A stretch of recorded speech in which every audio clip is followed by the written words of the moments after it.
Aujourd'hui, les personnes que nous avons jugées sont M. Tenya Amido, M. Ouedraogo Salifo, M. Bayulu Philippe, Mme Tarpaga Ouedraogo Petronil. Si l'on investigue bien dans nos différentes administrations, nous avons certainement d'autres personnes comme celles-là qui ont été jugées ce jour.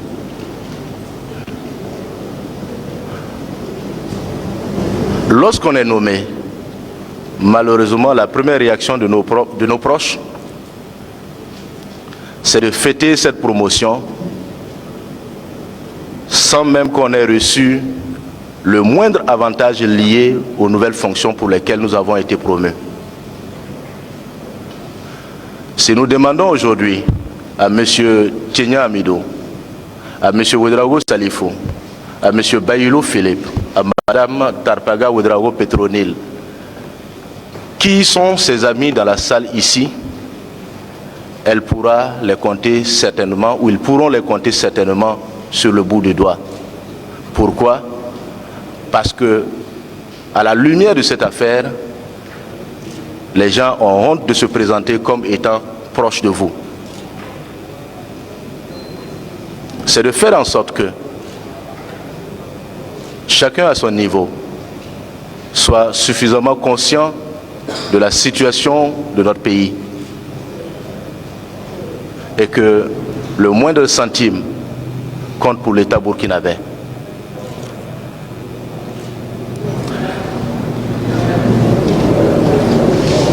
Il faut retenir que il n'est pas du tout possible, sinon même il est impossible, de satisfaire pleinement l'être humain. Soi-même, on a du mal à se satisfaire, à plus forte raison les autres. Soyons modérés tout simplement dans nos actions, dans la conduite des affaires publiques.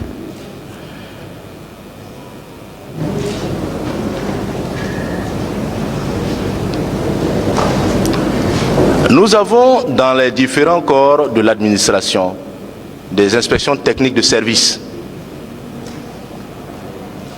Il appartient à chacun de faire son travail de la meilleure des manières avec les ressources dont on dispose.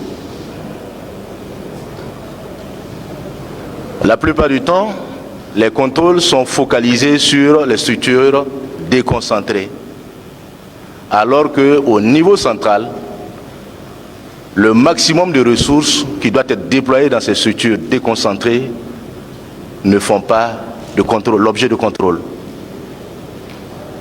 Pour que le contrôle donc soit efficace, il faut qu'au niveau interne, on commence à être plus rigoureux, à être plus regardant.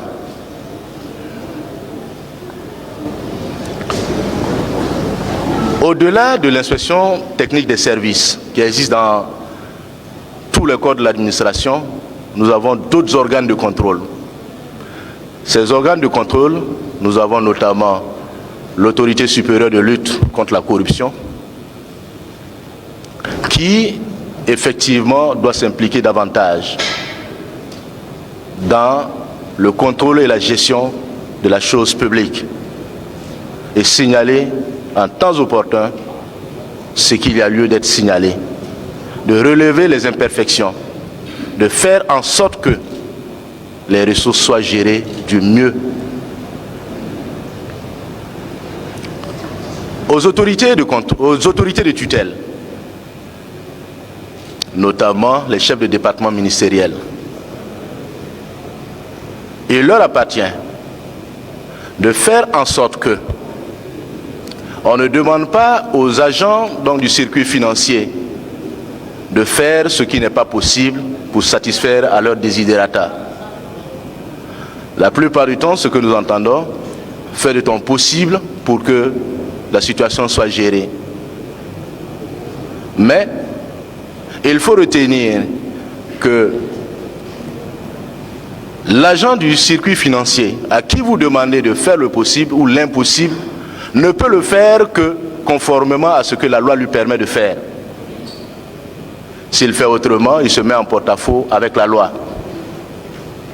Il faut donc que, lorsque vous demandez quelque chose aux agents du circuit financier, que cela soit conforme au texte. Seul le texte protège.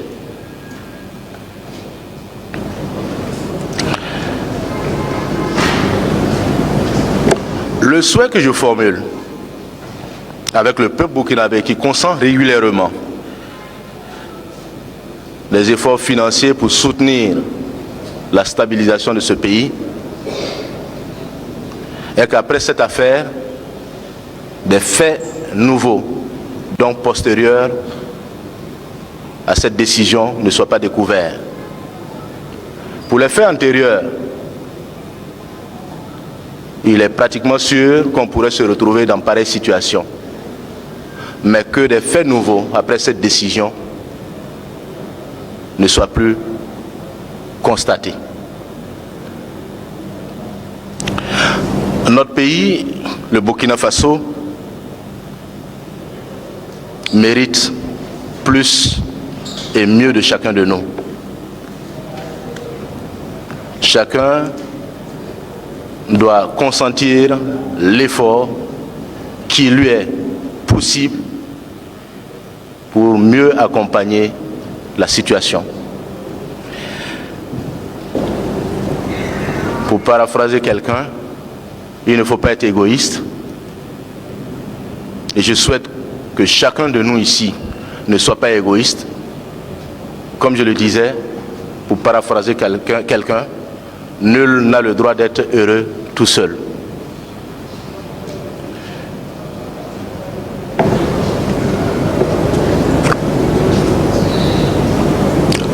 Je ferai une mention spéciale à tous ceux et toutes celles qui veillent au quotidien sur notre sécurité, qui font de leur mieux pour que ce pays tienne, afin que nous vaquions à nos occupations au quotidien. Les ressources mobilisées que vous et nous mobilisons doivent être affectées du mieux à la stabilisation de ce pays. Force et honneur donc à ces combattants, grâce à qui ce pays tient debout.